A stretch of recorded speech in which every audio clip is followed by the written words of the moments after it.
Bonjour à toutes et à tous et bienvenue à ce webinaire. Je suis Samuel Sivy, responsable des études de l'Institut et nous sommes très heureux d'accueillir aujourd'hui Corentin Agouache, qui est un des lauréats du prix des sciences du risque 2021, dont l'Institut des actuaires est partenaire. Il a reçu une mention spéciale pour sa thèse générateur stochastique de séisme en contexte de sismicité faible à modérée, des données à l'aléa, cas de la France métropolitaine. Elle a été réalisée à l'Université de Lorraine et nous sommes très heureux de l'accueillir. Et je voulais signaler que les candidatures pour le prix du risque 2022 sont ouvertes et vous avez, pour ceux qui souhaiteraient participer, jusqu'à mi-avril. Et je passe le micro à Corentin et merci à toutes et à tous. Bonjour à tous. Merci Samuel pour l'introduction.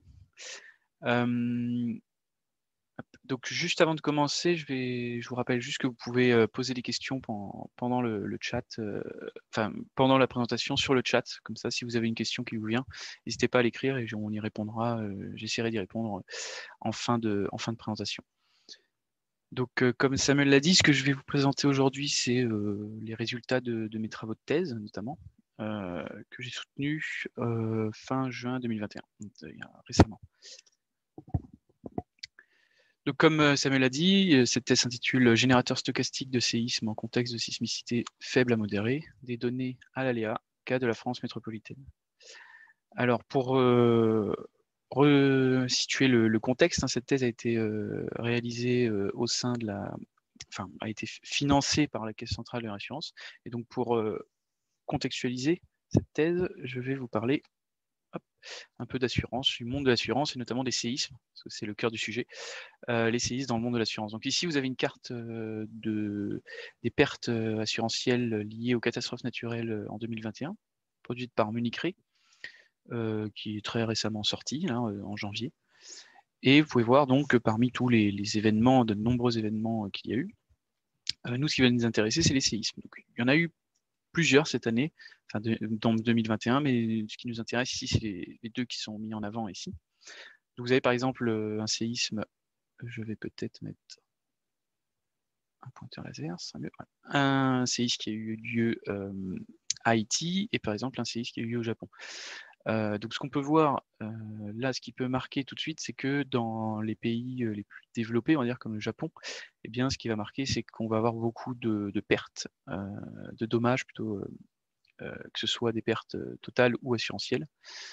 Tandis que dans les pays moins développés comme Haïti ici, eh bien, on va plutôt avoir des pertes assez faibles et en tout cas des pertes assurées assez faibles, parce que les couvertures ne sont pas les mêmes, et beaucoup de décès.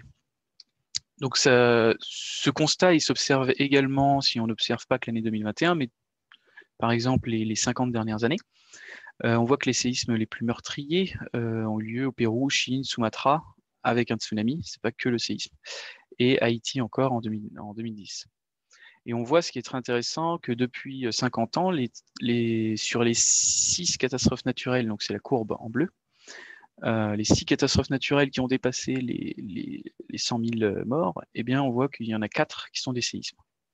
Donc les séismes sont vraiment importants dans ce domaine. Et si on s'intéresse cette fois aux pertes assurées, eh bien, on voit que les séismes en bleu foncé ici, eh bien, sont représentés notamment, ont causé de nombreux dégâts, de nombreuses pertes assurées, notamment en Californie en 1994, en Nouvelle-Zélande 2010 et 2011, on voit ici, et surtout Tohoku, donc au Japon en 2011, avec là aussi, comme pour Sumatra en 2004, l'intervention d'un tsunami. Maintenant, si on s'intéresse à la France, il existe un régime d'indemnisation catastrophe naturelle depuis 1982.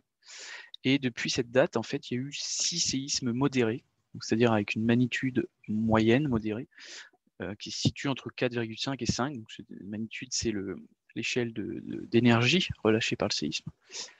Et donc, vous avez ces 6 étoiles ici, ces 6 séismes depuis 1982, qui ont coûté le plus au régime d'indemnisation. Et donc, si on fait le total de toutes les pertes assurantielles liées au séisme depuis 82, eh bien, on arrive à un total de à peu près 600 millions d'euros, dont 260 millions d'euros pour le séisme du Teil qui a eu lieu en 2019 en Ardèche ici. Et cela représente que 1,5% de la sinistralité totale en France, qui est écrasée par l'inondation et la sécheresse de plus en plus. Alors pourquoi les séismes sont si peu représentés? Tout simplement parce qu'en fait, si on regarde la France, où se situe la France dans le monde, eh bien, elle est assez éloignée des plaques, des limites de plaques tectoniques, que vous voyez ici en rouge.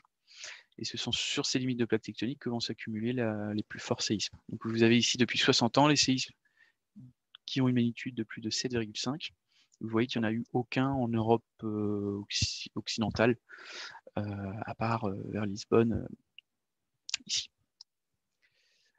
Mais il faut savoir que dans le passé, donc là c'est les 60 dernières années, mais dans le passé, il y a eu de forts séismes en France. Alors peut-être pas jusqu'à la magnitude 7,5, mais des magnitudes qui ont été estimées à plus de 6 notamment.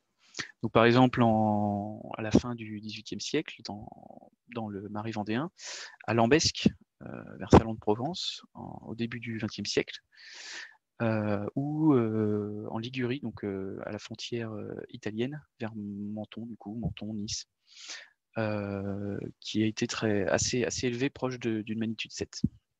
Donc ces séismes ont provoqué de graves dégâts à l'époque, et des études conjointes entre le BRGM et le CCR a montré que si ces séismes arrivaient de nos jours, eh bien, ils pouvaient provoquer des dégâts de l'ordre de plus d'1 milliard d'euros en pertes assurantielles. Et pourquoi pas même pour le séisme de Ligure jusqu'à 10 milliards d'euros. Donc, ce qu'on constate, c'est qu'il ne faut pas observer que ce qui s'est passé récemment, mais qu'il faut observer de longues périodes temporelles, parce que les séismes ont de longues périodes de retour. Donc pour cela, les objectifs à test, ça a été d'analyser la sismicité sur de longues périodes temporelles. Et pour réaliser cela, on va utiliser le PSHA, donc le Probabilistic Seismic Hazard Assessment, proposé par Cornell en 1968, qui utilise une méthode intégrative pour calculer l'aléa en prenant en compte de longues périodes de temps et en prenant en compte les incertitudes. Il y a beaucoup d'incertitudes. Mais plutôt que d'avoir une approche intégrative, on va essayer, nous, dans le contexte assurantiel, de travailler sur des scénarios concrets. Et donc pour cela, on va utiliser un générateur de séisme synthétique. Donc c'est la même chose que le PSHA, sauf qu'on ne va pas avoir une approche intégrative, mais on va créer des scénarios. Et pourquoi on fait ça? Parce que créer un scénario, on sait d'où vient on sait qui a créé telle perte, qui a créé tel dommage, on sait quel séisme a créé ces dommages. Et ce qui est intéressant, c'est qu'on peut rassocier un séisme à un autre péril, par exemple un tsunami. Et on va également mettre l'accent sur la prise en compte des répliques, parce que les répliques sont importantes, notamment dans le risque, parce qu'un bâtiment qui a été en partie endommagé par un séisme principal peut s'effondrer à la survenance de répliques. Donc là, je vais vous présenter comment on calcule le risque brièvement. Donc pour cela, le risque est défini par l'aléa, tout d'abord. Donc ici, vous avez la carte d'aléa sismique en France, la carte réglementaire. Plus on est dans le rouge, plus on est un aléa fort. Donc on retrouve principalement les chaînes de montagnes dans les Alpes et dans les Pyrénées. Ensuite, on travaille sur la vulnérabilité sismique. C'est-à-dire on va étudier les bâtiments en fonction des bâtiments, s'ils sont vieux, s'ils ont des normes parasismiques, eh bien on va leur appliquer une vulnérabilité entre 0 et 1. Voilà. 0 étant, ils sont peu vulnérables, donc ils peuvent résister à un fort aléa sismique, et 1, ils sont fortement vulnérables, et ils peuvent s'effondrer facilement. Et enfin, donc aléa, vulnérabilité et enjeu. Et donc la dernière brique, c'est l'enjeu, et en ce qui concerne l'assurance, ça va être les valeurs assurées. Donc ici, vous avez une carte de valeurs assurées par département. Et donc à la fin, en groupant ces trois informations-là, on peut calculer des pertes annuelles moyennes. Et vous avez ici une représentation de pertes moyennes annuelles qualitatives par département. Et nous, ce qui va nous intéresser dans cette thèse, qui m'a intéressé dans cette thèse, c'était l'aléa sismique et pas la vulnérabilité ni les enjeux. Alors comment on travaille sur l'évaluation sismique de l'aléa sismique, pardon? Eh bien, tout d'abord, on va utiliser des modèles. Donc, tout d'abord, un modèle de temps, ce qu'on appelle le modèle de récurrence, qui va décrire la temporalité de la sismicité. C'est-à-dire, on va analyser la sismicité dans le temps. Et donc pour cela, on utilise la courbe Gutenberg-Richter, qui est une loi de puissance entre le nombre de séismes qui est observé et la magnitude des séismes. Donc je vous ai dit, la magnitude, c'est l'énergie. Et donc ce qu'on constate ici, cette loi, qu'est-ce qu'elle dit? C'est que plus un séisme a une forte énergie, donc a une forte magnitude, plus il est rare. Moins ils sont nombreux. Donc concrètement, ça veut dire qu'un séisme de magnitude 4,5 ici, il va arriver par exemple ici tous les ans. C'est un nombre annuel de séismes ici. Donc tous les ans. En revanche, si on prend un séisme de magnitude 6, il va arriver beaucoup moins fréquemment. Ensuite, on va appliquer une description spatiale de la sismicité, ce qu'on appelle le modèle source. Donc là, c'est concrètement se demander, OK, on a analysé la temporalité de ce séisme, mais maintenant, à cet endroit-là, quelle est la temporalité de ce séisme? À cet endroit, quelle est la temporalité? À cet endroit-là, quelle est la temporalité? Donc la temporalité, on l'analyse également à l'échelle spatiale. On va dire, où est-ce que c'est le plus probable d'avoir des séismes? Une fois qu'on a nos deux descriptions, spatiale et temporelle, eh bien on peut générer des catalogues en se basant sur ces deux modèles.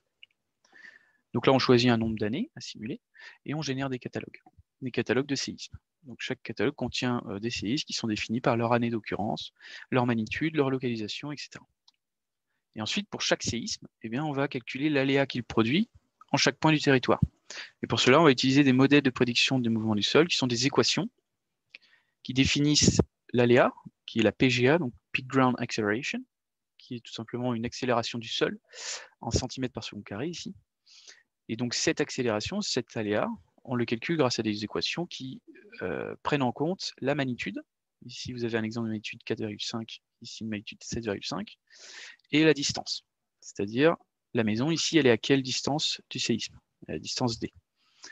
Donc, par exemple, si je prends l'exemple d'un séisme de magnitude 7,5 à une distance de 100 km de la maison, eh bien, les modèles, ici, c'est deux modèles différents, ils nous disent que à peu près, on est en moyenne autour de 1 mètre par seconde carré. Donc ça bouge beaucoup. Donc la maison va vibrer beaucoup.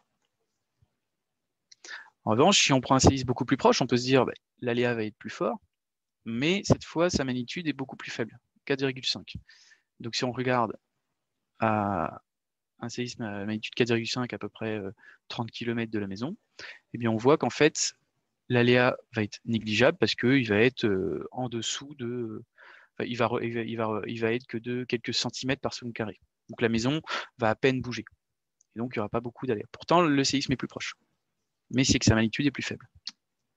Donc une fois que pour chaque séisme, on a associé une accélération sur chaque point du territoire, et bien derrière, en observant ces accélérations de manière annuelle, on peut calculer des courbes probabilité de dépassement aléa. Donc vous avez l'aléa en abscisse et en ordonnée la probabilité de dépassement sur 50 ans. C'est-à-dire quelle est la probabilité de dépasser cet aléa sur 50 ans. Et donc vous avez un exemple sur la ville de Nancy fait par une étude européenne. Donc cette probabilité de dépassement sur 50 ans, c'est typiquement l'inverse de la période de retour. Enfin, c'est inversement lié à la période de retour. Et donc maintenant, je vous ai montré comment on estime l'aléa sismique. Je vais vous montrer, donc de manière générale, je vais vous montrer quelles contributions j'ai apportées dans cette thèse à différentes échelles et donc dans chacune des briques que vous voyez ici. Donc tout d'abord dans les briques sismicité, donc on décrit et on reproduit la sismicité, et dans les briques aléa, on calcule l'aléa et on estime l'aléa. Donc les contributions, ça a été d'estimer de manière plus juste et plus respectueuse du contexte de sismicité faible à modérée, la distribution de fréquence magnitude des séismes principaux. Donc ça, c'est le modèle récurrence, qui a été publié notamment dans un article Journal of Seismology l'année dernière, en 2021. Il y a également le modèle sourcier, comment on décrit la localisation des séismes. Donc ça, je vais vous présenter également. Ensuite, la génération des séismes, qu'ils soient des séismes principaux ou des répliques. Et ça a également fait l'objet d'un article qui a été publié il y a un mois, donc début janvier, dans Applied Sciences. Enfin, je vous montrerai comment j'ai utilisé plusieurs modèles, donc plusieurs équations de prédiction des mouvements du sol, et comment j'ai pondéré ces équations. Et enfin, je vous montrerai quelques résultats de courbes probabilité de dépassement aléa. Je ne vais pas vous présenter, pour une question de temps, le modèle de récurrence, mais je vais vous présenter vais vous présenter le modèle source, le générateur et les modèles de prédiction de mouvement du sol. Donc, tout d'abord, le modèle source. Comment on décrit la spatialité des séismes classiquement? Donc, dans l'approche classique, on utilise la sismicité passée. Donc, en France, on a la chance d'avoir un catalogue assez foisonnant de sismicité passée, parce qu'on a des appareils qui sont opérationnels depuis les années 60, qui enregistrent. Donc, on va parler de sismicité instrumentale, mais on a également une histoire assez importante dans le passé. La France est un très vieux pays, et depuis très longtemps, on sait écrire. Donc, on a des témoignages de séismes. Donc, on a des séismes, cette fois historiques, qui ont certes des plus grandes incertitudes, parce que c'est juste des témoignages de gens qui ont couché les témoignages sur papier, mais on a quand même une base de données qui nous permet d'analyser spatialement et temporellement la sismicité.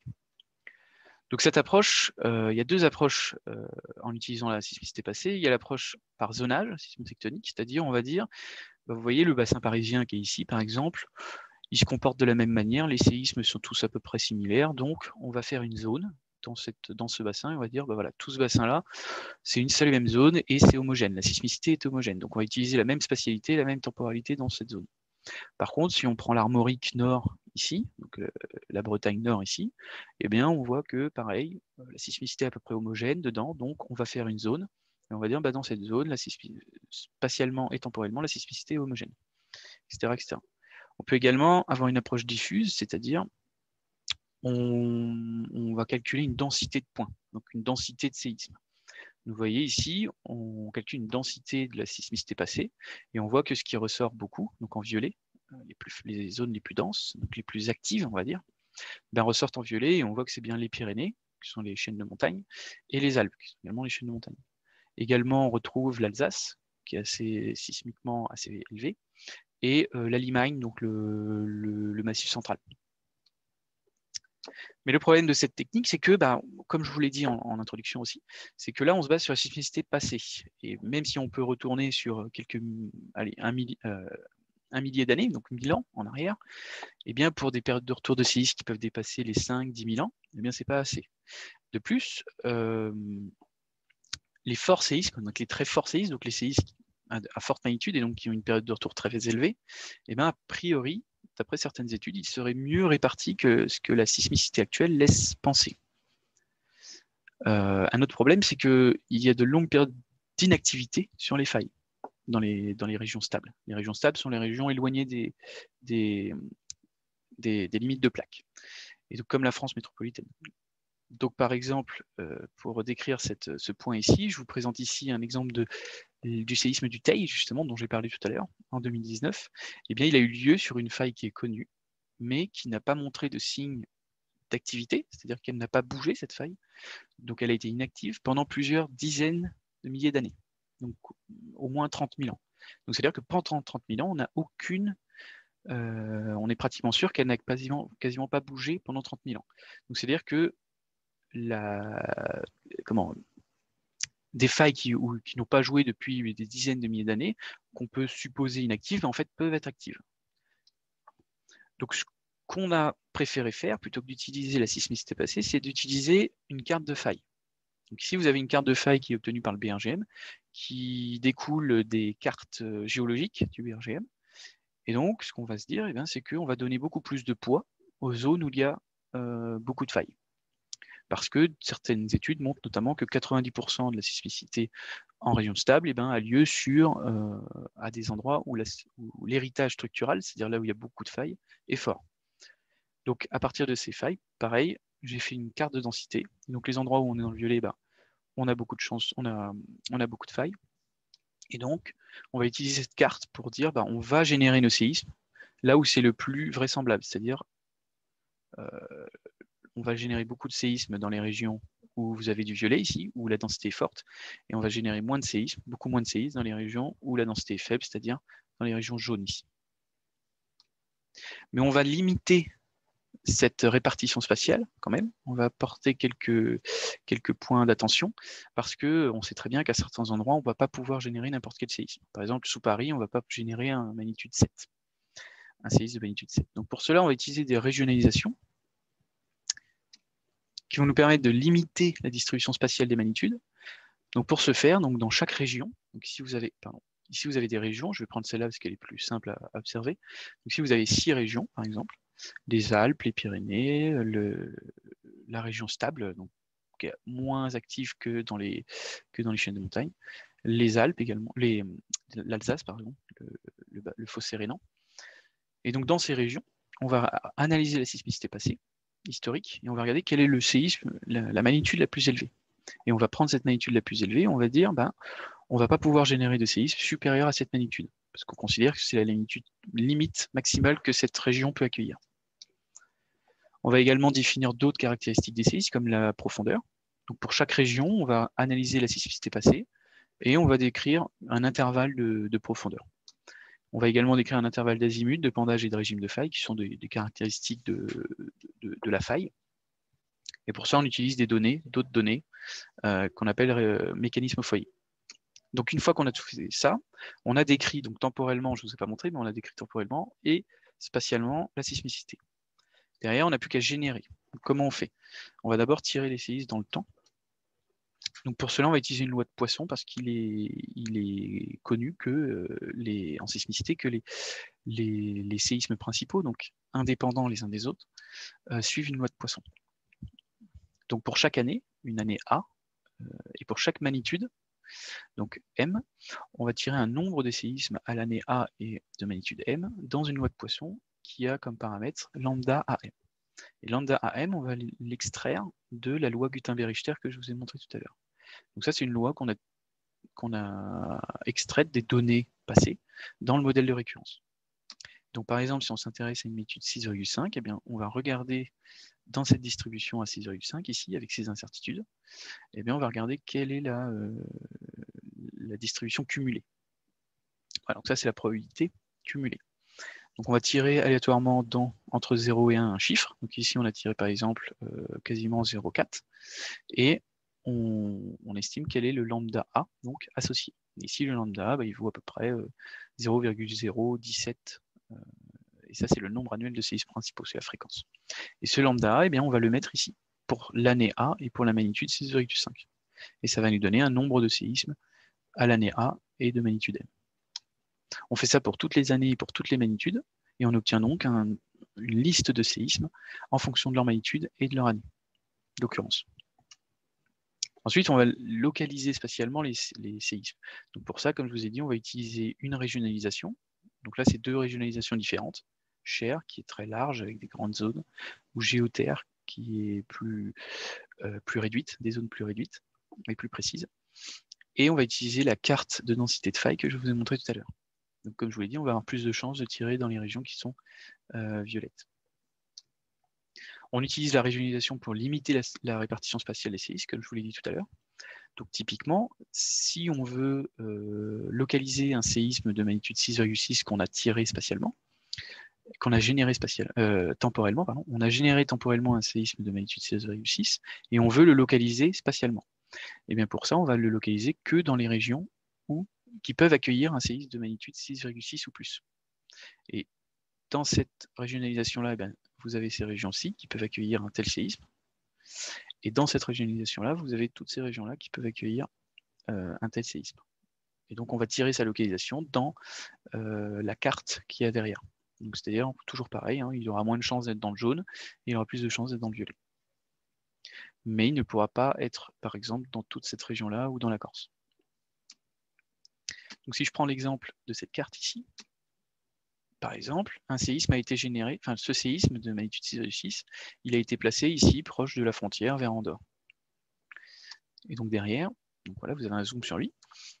Derrière, on va tirer d'autres caractéristiques du séisme, comme je vous l'ai dit tout à l'heure, qui sont liées à la faille. C'est-à-dire qu'un séisme est toujours lié à une rupture sur une faille. Et donc pour cela, je vais tirer, donc, je sais dans quelle région il est dans la région Pyrénées, ici. Et donc dans la région Pyrénées, en amont du travail que j'ai fait lors du modèle spatial, eh bien, j'avais défini un intervalle de profondeur qui est entre 0 et 15 km, un intervalle d'azimut, un intervalle de pendage et un régime de faille, c'est-à-dire comment la faille elle a fonctionné, si elle a joué comme ça ou si elle a joué comme ça par exemple. Et donc, je vais pouvoir tirer dans ces intervalles de valeur pour estimer une profondeur, un azimut, un pendage et un régime. Et donc, je vais pouvoir associer à ce séisme une faille, ici. Donc la faille est assez importante parce qu'elle va impacter la géométrie de l'aléa autour du séisme. Donc c'est pour ça qu'on génère des failles, qu'on associe à chaque séisme généré un plan de rupture. Donc ici, je vous présente quelques résultats du générateur de séismes principaux pour la France métropolitaine. Donc vous avez ici ce que j'obtiens, les fréquences, ah oui c'est en anglais, donc les fréquences annuelles de séisme, le nombre annuel de séismes que j'obtiens pour la grande région stable continentale, donc c'est la grande région en bleu foncé ici, et pour la région océanique, c'est la région méditerranéenne ici. Donc fait qu'effectivement, on a plus de chances d'avoir des séismes dans cette grande région que dans la région océanique, ce qui est logique, déjà parce qu'elle est plus petite, parce que l'activité y est moins forte. Ensuite, je vous présente les résultats pour les régions en extension. En extension, c'est-à-dire qui s'écartent un petit peu. Donc vous avez le bassin rhénan, qui est ici, et vous avez les Alpes intérieures, qui sont en extension également. Vous avez les résultats que j'obtiens ici. Et enfin, en rouge, la compression, le domaine de compression, donc cette fois où les plaques se rapprochent, donc dans les Alpes extérieures et dans les Pyrénées. Vous avez donc les résultats que j'obtiens. Alors ce qu'on peut observer, c'est qu'au début, enfin à la fin plutôt, pour les plus fortes magnitudes, à partir de magnitude 5,5, c'est que les pentes sont différentes. C'est-à-dire, vous voyez ici, elle descend plus, ici elle pend moins, donc la pente est plus faible, alors que là, la pente est plus forte. Donc il y a une cohérence interrégion, parce que plus la pente est forte, moins l'activité sismique est forte. Et plus la pente est faible, plus l'activité sismique est faible. Et on voit que la pente est la plus faible pour les Alpes et les Pyrénées, qui sont bien les régions les plus actives. Et la pente est la plus forte dans la région stable, c'est-à-dire la région la moins active, le grand cœur de la France. Donc on a une certaine cohérence sur ce qu'on connaît de la sismicité française. Ensuite, si on regarde le résultat sur toute la France, donc ça c'est la courbe gris, ça c'est en prenant tous les séismes que j'ai générés sur la France pendant 50 000 ans, eh bien j'obtiens cette courbe gris, en gris ici. Et en noir, c'est la courbe que j'ai donnée en entrée au générateur, c'est-à-dire la courbe que j'ai obtenue à partir des données. Et donc on voit que jusqu'à la magnitude 6, 6,5, on respecte plutôt bien cette courbe, donc les données en entrée, mais même s'il y a un peu de décalage sur les plus fortes magnitudes ici, ça reste encore à être amélioré cette partie-là, mais on voit qu'on arrive à être cohérent avec les données d'entrée. Et ce qui est intéressant aussi, c'est que si on fait la somme de toutes les courbes qui sont en couleur, eh bien on obtient la courbe qui est en gris. Donc vous avez une cohérence entre la région et la France entière. Ensuite, on observe que que les pentes sont similaires au tout début, donc c'est ce que je viens de dire, il y a une cohérence entre les régions quand même et avec la France entière. Et enfin, il y a une bonne reproduction des données, comme je vous ai montré, donc entre la courbe noire et la courbe grise, même si à partir de la magnitude 6,6, on commence à avoir une petite divergence.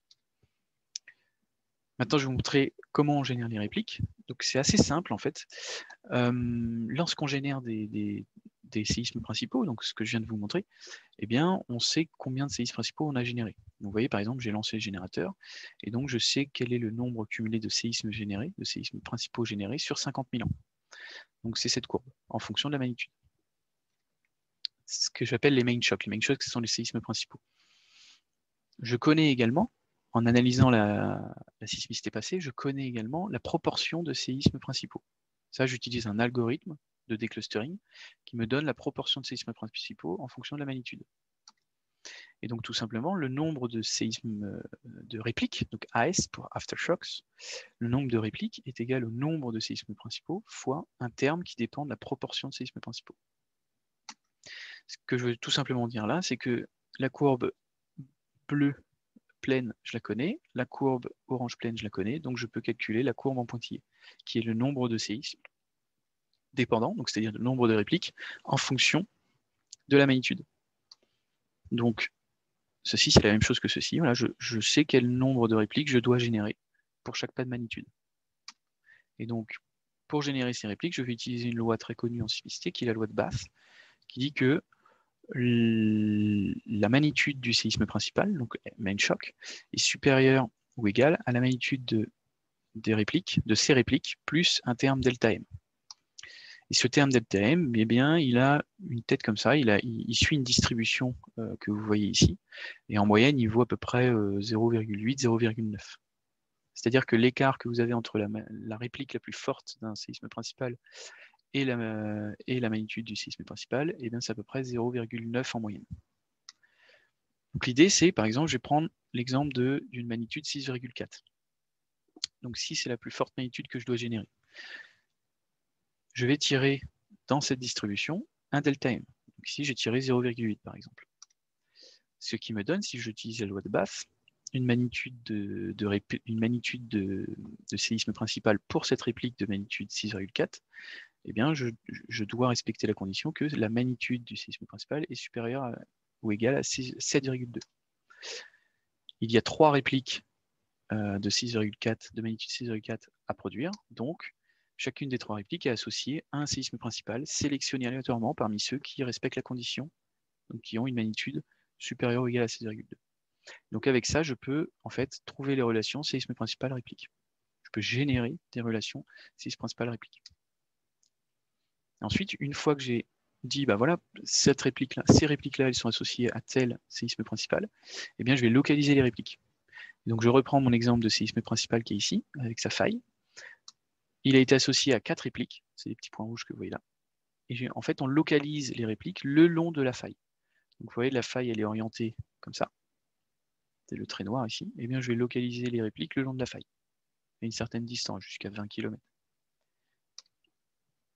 Et ensuite, je vais associer, toujours pareil, les paramètres des plans de rupture. Chaque réplique, comme les séismes principaux, va avoir un plan de rupture, va avoir une faille. Et donc, je les décris tout simplement de la même...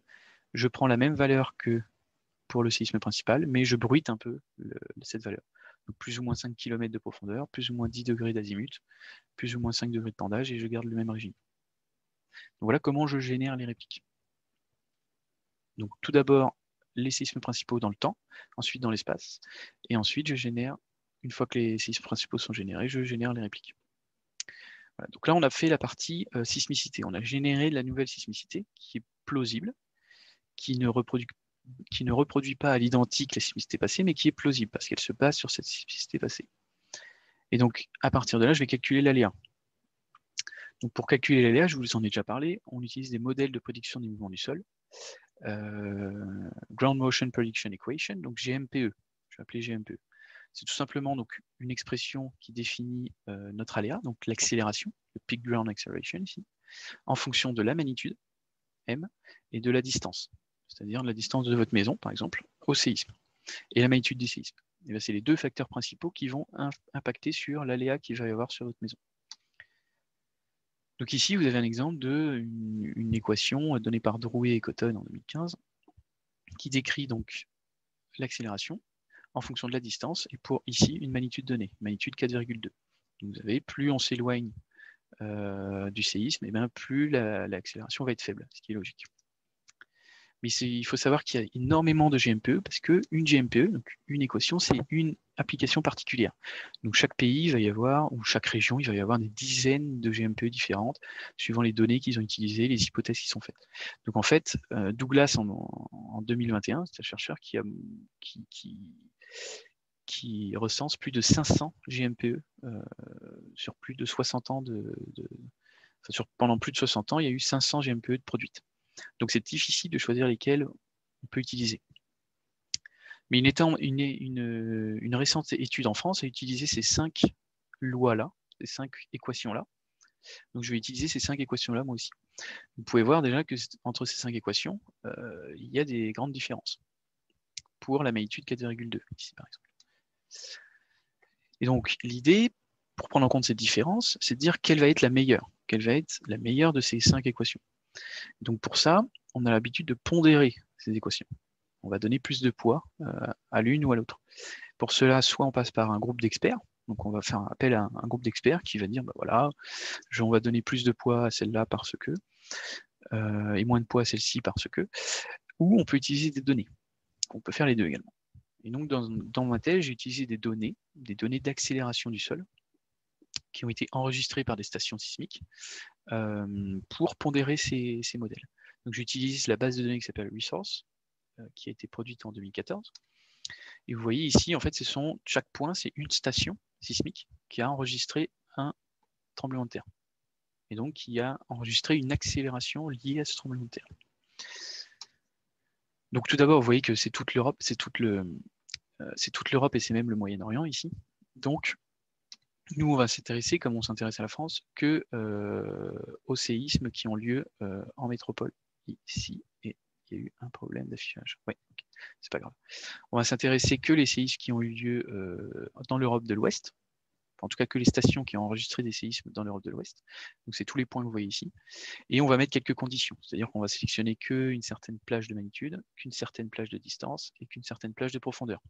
On va éliminer des séismes qui sont trop à la marge. Et donc, voilà. Donc, ce qui fait qu'à la fin, on obtient une distribution de ces séismes comme ceci. Donc, de ces enregistrements, ce ne sont pas ces enregistrements de séismes. Et donc, en fonction de la magnitude du séisme et de la distance où se trouve la station par rapport à ce séisme, eh bien, je peux représenter ces accélérations enregistrées. Et donc, vous avez, suivant la couleur, vous avez plus c'est jaune, plus on est fort, plus on a une accélération forte enregistrée, et plus on est noir, ou rouge, plus on est faible en accélération. Donc, vous voyez que plus la magnitude augmente, plus l'accélération va être forte, plus on est dans le jaune, vert. Et à l'inverse, plus la distance augmente, plus l'accélération est faible. Et ce qui est intéressant, c'est que comme l'équation, elle est définie, les équations, les Ground Motion Prediction Equation, les GMPE que je vous ai montré tout à l'heure, elles sont définies en fonction de la magnitude et de la distance, eh bien on peut calculer ces équations sur l'ensemble de ce plan, c'est-à-dire sur l'ensemble de la gamme des magnitudes et l'ensemble de la gamme des distances étudiées. Et on va pouvoir comparer donc la carte que vous voyez en arrière-plan ici et les données pour chaque modèle. Je dis que pour la France, nous, on va appliquer 5 modèles. Et donc, pour chaque modèle, on va comparer les points ici et le plan que vous avez derrière, la surface que vous avez derrière. Et donc, le modèle qui sera le plus proche des points, il va avoir plus de poids. On va lui donner plus de poids. Mais ce qui se fait classiquement comme pondération, donc une pondération, c'est ça, c'est vous avez, pour calculer la PGA que vous voulez, donc l'accélération que vous voulez, vous faites une combinaison linéaire de toutes les accélérations qui viennent de chaque modèle. Donc ici, on a 5 modèles. Donc par exemple, pour une magnitude et une distance donnée, on va avoir 5 accélérations. Et l'idée, c'est de trouver les poids, c'est-à-dire les coefficients de la combinaison linéaire. C'est ça toute l'idée. Mais classiquement, la pondération, elle est indépendante de M et D. C'est-à-dire que les poids, les coefficients, ils ne dépendent pas de M et D, de la distance et de la magnitude. Et moi, je me suis dit, vous voyez ici tout le point de données que j'ai utilisé dans cette thèse. Et ici, c'est que les points de données que j'ai utilisés pour la magnitude 4,2, donc entre 4,1 et 4,3. Et en fait, on voit que suivant la distance et suivant la magnitude, vous voyez les magnitudes ici, eh ben, on va donner plus de poids à une certaine loi, à une certaine équation. Par exemple, ici, la jaune paraît le mieux, mais la jaune, pour les fortes distances, eh ben, elle paraît le moins bien. On dirait que c'est plutôt la bleue qui est la plus proche des données. Donc, on a l'impression que les poids, ils doivent dépendre de la distance et de la magnitude. Donc, c'est ce que je propose dans cette thèse que j'ai proposée, c'est de dire que les poids AG ici, ils dépendent de la magnitude et de la distance, contrairement à ce qui se fait classiquement. Donc, derrière, tout simplement, en analysant ces données, je calcule des poids pour chaque distance et chaque magnitude, et donc j'obtiens un modèle pondéré, donc j'obtiens une PGA pondérée, c'est-à-dire cette PGA ici que vous avez là, qui est la PGA noire, la courbe noire ici. Donc normalement, cette courbe noire doit être la plus proche des données. Et elle se base sur les 5 modèles que j'ai donnés en entrée. Ici, vous avez les incertitudes liées aux données, liées au modèle. Chaque modèle a une incertitude. Et donc là, vous avez les incertitudes. Donc on voit jusqu'à 3 sigma, ça peut aller très grand écart d'accélération. Et ce qui est intéressant, c'est qu'on peut tester ce modèle de pondération. Je vous ai dit, la base de données resource que j'ai utilisée, elle a été créée en 2014, mais depuis, on continue à enregistrer des séismes, donc on continue à recevoir des nouvelles données. Donc on peut utiliser toutes les données qui ont eu lieu après cette base de données, qui ont été enregistrées après cette base de données, c'est-à-dire les données post-2012, et on peut les rajouter. Donc ici, c'est les points entiers. On peut les rajouter pour voir si notre modèle il est bien ou pas, et si on peut le rajouter ou pas. Et donc, in fine, au total, voici la représentation du modèle pondéré qui prend en compte les 5 modèles, les 5 équations de prédiction du mouvement du sol que j'obtiens. Vous avez ici la valeur moyenne en plein, le plan plein, et les plans transparents sont plus ou moins 1 sigma. Et vous avez les points qui sont tout simplement les données. Et en fait, l'idée, c'est que j'ai essayé d'honorer au maximum ces données. Voilà. Et donc, une fois qu'on a produit, qu'on a utilisé, qu'on a généré ce modèle de données, ce modèle, ce modèle pondéré de prédiction du mouvement du sol, eh bien, on peut calculer pour chaque séisme qu'on a généré une accélération en chaque point du territoire. Et à la fin, si on observe ces accélérations sur du long terme, au cours des années, eh bien, on peut calculer ce que je vous ai montré au tout début, la probabilité annuelle de dépassement en fonction de la PGA, de l'accélération. Donc ça, je vous ai dit que c'était l'inverse, la probabilité annuelle de dépassement, c'est l'inverse de la période de retour. Donc une probabilité annuelle de 10-2, c'est une période de retour de 100 ans. Là, vous avez une période de retour de 1000 ans.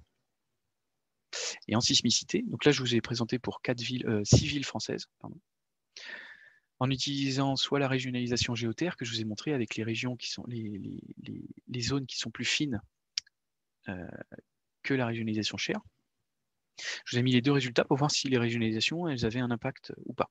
Et on voit que sur certaines villes comme Lourdes, par exemple, bah oui, c'est un impact assez fort. Il y a un décalage assez important entre les deux, entre la moyenne, les courbes moyennes, par exemple. Maintenant, une période de retour très étudiée en sismicité, c'est la période de retour de 475 ans, qui est très utilisée. C'est la période de retour de référence, donc ça correspond à ce trait ici.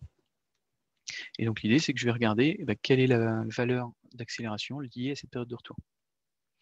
C'est-à-dire que normalement, il est censé, à Nantes, d'après le modèle géotherre, il est censé avoir un séisme qui provoque une accélération au moins égale, donc supérieure ou égale, à 1,2 mètres par seconde carré sur 475 ans. Si on observe 475 ans la ville de Nantes, normalement, au moins un séisme est censé produire une accélération aussi forte que ça.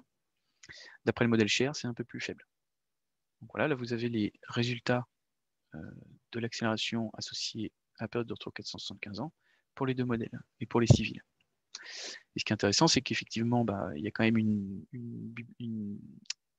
littérature assez abondante en France, et donc on peut comparer pour ces civils d'autres études qui ont été faites récemment. Donc, par exemple, Céline Boval et collaborateurs en 2020, ils avaient calculé donc un aléa pour 475 ans qui est beaucoup plus faible que celui que je trouve pour Nantes, par exemple, et beaucoup plus fort pour Lourdes. Par contre, on est assez proche pour les autres aléas, enfin pour les autres villes. On peut comparer avec ce qui a été fait par Drouet et collaborateurs également, qui se rapproche plus pour Lourdes de ce qu'on trouve, nous, et pour Nice également. Martin et Hall en 2018 pour le sud-est de la France, ils avaient étudié Briançon et Nice, donc on peut comparer également. On voit qu'on est quand même beaucoup plus fort que ce qu'ils sont trouvés. Et enfin, les instituts voisins, donc l'INGV c'est l'Italie, donc l'institut italien. Pour Briançon, ils ont calculé cette valeur-là. Et Grunthal et collaborateurs en 2018 pour l'Allemagne, donc vers Strasbourg, ils trouvent cette valeur-là. Une valeur assez proche. De manière générale, pour ces civils, on est assez proche, à part voilà, si on compare les travaux de Boval pour Lourdes et Nantes, mais on retrouve des résultats assez cohérents. Et on peut expliquer notamment pourquoi Nantes est plus fort. On explique ça parce qu'on a utilisé les failles pour localiser les séismes. Et en fait, Nantes, c'est une région où il y a beaucoup de vieilles failles qui sont jugées inactives et donc qui, dans une approche classique, ne va pas avoir d'impact. Et donc, on ne va pas souvent localiser des séismes vers Nantes. Mais dans notre approche où on utilise toutes les failles, peu importe l'activité présumée, eh bien, là, cette fois, on va localiser beaucoup plus souvent à Nantes. Donc, on va avoir des séismes plus forts et donc plus de séismes et donc un aléa plus élevé. Donc, on peut quand même expliquer les résultats qu'on obtient. Donc pour conclure, je vous montre la big picture, on va dire, de la thèse, qui est on observe un catalogue historique passé. Donc ici, par exemple, c'est le catalogue F417 qui enregistre les séismes depuis 1500 ans. Donc, ce sont des séismes historiques. Donc on a à peu près, pas 1500 ans, pardon, 650 ans. Donc on a à peu près 650 ans de sismicité. On va analyser temporellement et spatialement cette sismicité. On va utiliser les failles pour décrire la spatialité également. Et derrière, on va pouvoir générer des catalogues, comme je vous ai montré. Tout d'abord les séismes principaux, ensuite les répliques. Ici, je génère par exemple 100 catalogues de 10 000 ans. Donc un ici, un deuxième ici, vous voyez que ça change, ils sont différents. Et j'en génère donc voilà, 100 par exemple. Et ce qui fait qu'à la fin, j'ai 1 million d'années. Et après, si j'observe ces 1 million d'années, ces séismes d'1 million d'années, pour chaque séisme, je calcule l'aléa qu'il produit au sol, à chaque point du sol. Et si j'observe ces aléas, donc ces accélérations, au cours du temps, eh bien, je peux calculer une probabilité annuelle de dépassement. Donc chaque courbe grise ici, ça représente un des catalogues, un des 100 catalogues de 100 millions. Donc j'ai 100 courbes ici, et donc je peux calculer des statistiques, des quantiles, les moyennes, et j'obtiens donc une moyenne, une courbe moyenne de probabilité annuelle de dépassement en fonction de l'aléa. Pour la ville de Nice. Là, c'est autour de la ville de Nice, qui est ici. Donc voilà, je vous remercie de votre attention, et si vous avez des questions, n'hésitez pas sur le chat. Je vois qu'il y en a déjà quelques-unes, mais voilà, vous pouvez aussi en poser, il n'y a pas de problème. Donc je vous présente ici une petite animation d'exemple de sismicité générée sur 500 ans. Voilà. Donc avec des séismes principaux en carré et des répliques en rond, ici, en cercle.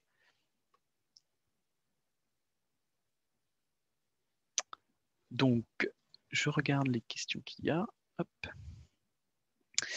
Alors, j'en ai une. Bonjour, les montants affichés correspondant à des euros constants. Correspondent à des euros constants. Alors, si je comprends bien, la question, c'est de savoir si c'est du ASIF. En gros, c'est si ça se produit, si ça se produisait à l'instant T, si j'ai bien compris. C'est ça. En mode, on garde l'euro constant, enfin, ou en tout cas, on prend en compte l'inflation et le fait que c'est augmenté. Alors, les 600 millions, je crois pas. Les 600 millions, les 60 millions, pardon. Les 600 millions, pardon. Les 600 millions de sinistralité liées au séisme, je ne crois pas. Je crois que c'est vraiment ce que ça a coûté à l'époque, à chaque époque du séisme. Donc, c'était où ça que j'avais mis ça? C'était ici. Donc voilà, ça il me semble que c'est ce que... Je ne crois pas qu'il y ait eu de réévaluation de l'euro là-dessus. Je ne suis pas sûr, c'est pas moi l'expert là-dessus, donc je ne pourrais pas trop me lancer. En tout cas, ce qui est sûr, 260 millions, ça c'est pour le CIS du Teil et c'est la Fédération française de l'assurance, qui s'appelle France Assurance maintenant, je crois. C'est l'étude de fin 2021, donc c'est très récent. Donc ça, c'est des chiffres, c'est de l'euro réévalué, donc c'est l'euro actuel. C'est bien ce qu'a coûté le séisme du Teil actuellement.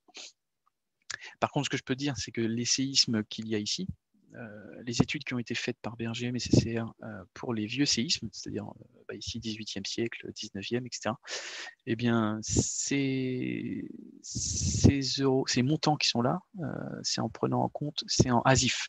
C'est-à-dire c'est comme si les séismes survenaient à l'heure actuelle.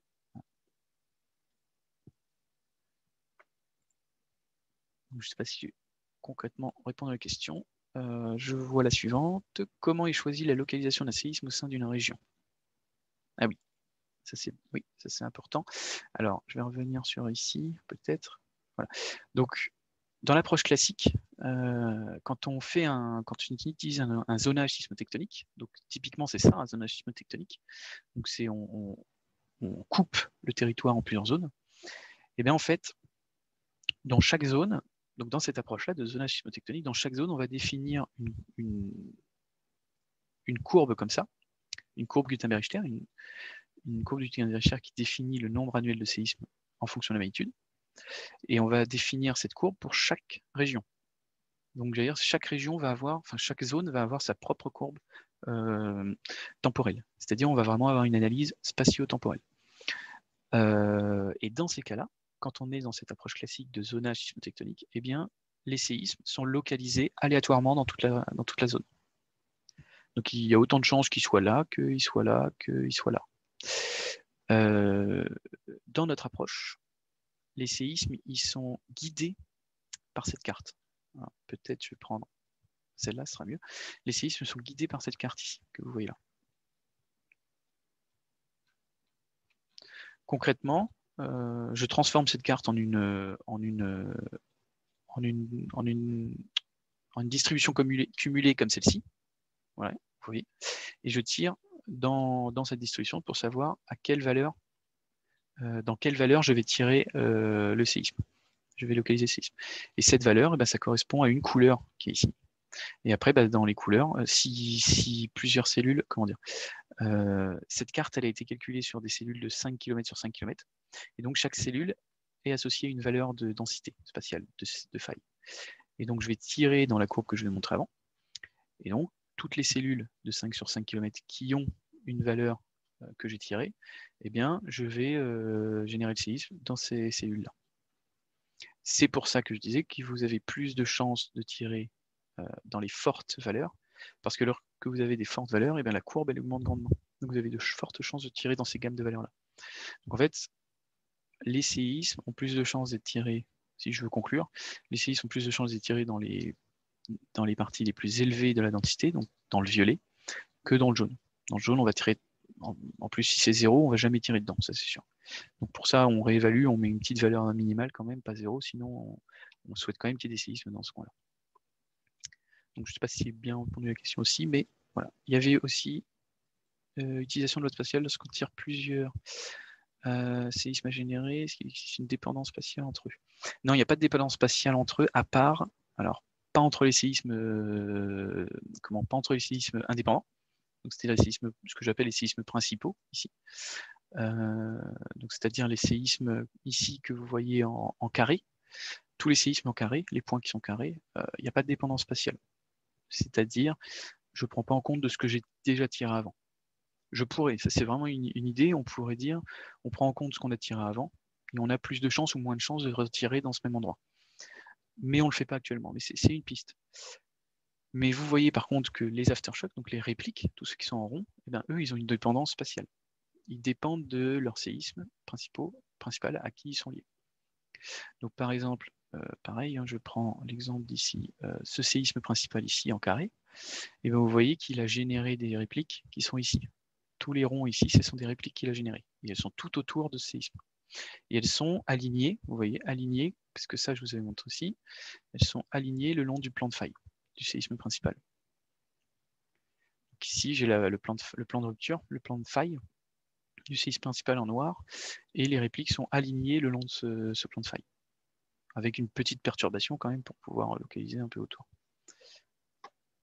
Mais utilisation de loi spatiale, donc pour finir ces trois questions-là d'une seule personne, donc oui, j'utilise bien une loi spatiale, mais ce que j'appelle loi spatiale, moi, c'est une carte de densité. Et en fait, voilà, je vais avoir plus de chances de tirer les séismes là où cette densité est forte que là où la densité est faible. Concrètement, c'est ça.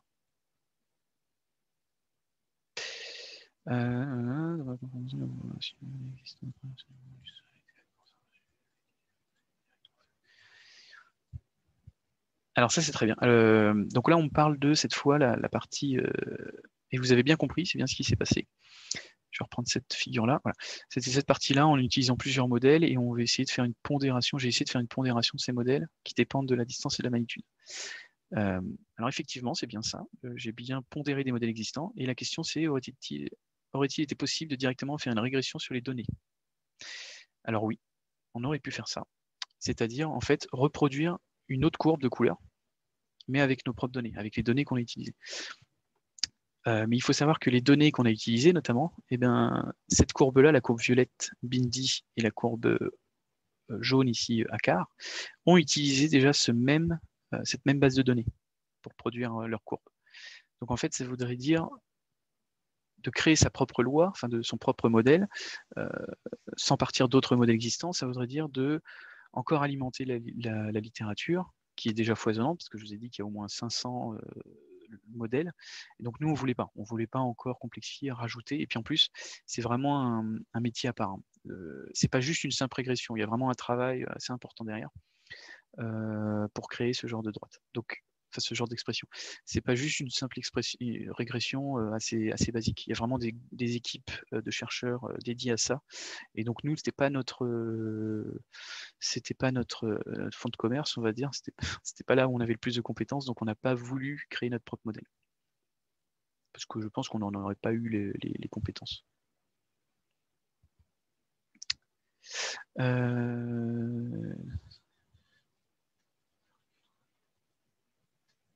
Alors là, c'est une très bonne question.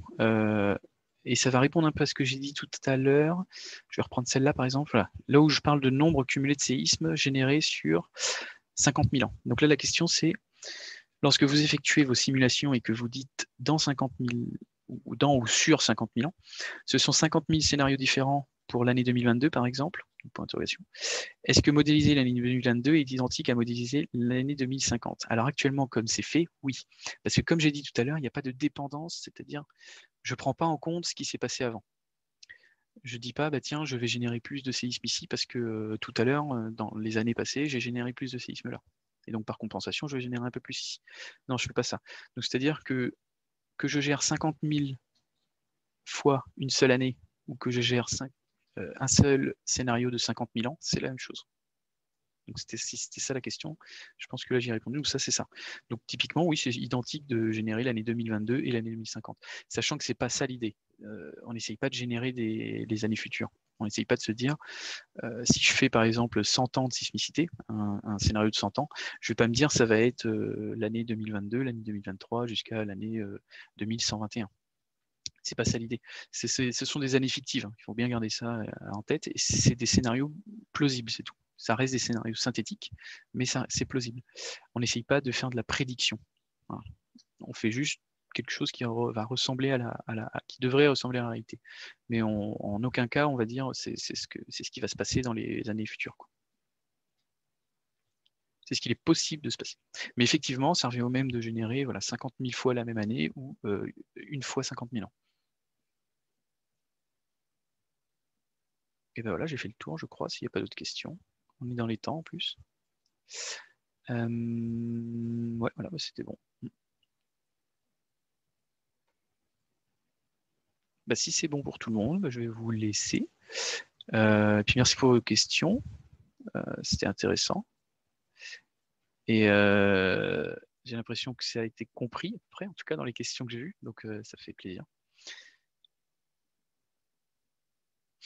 Donc voilà. Donc merci à tous pour votre attention et puis bon après-midi.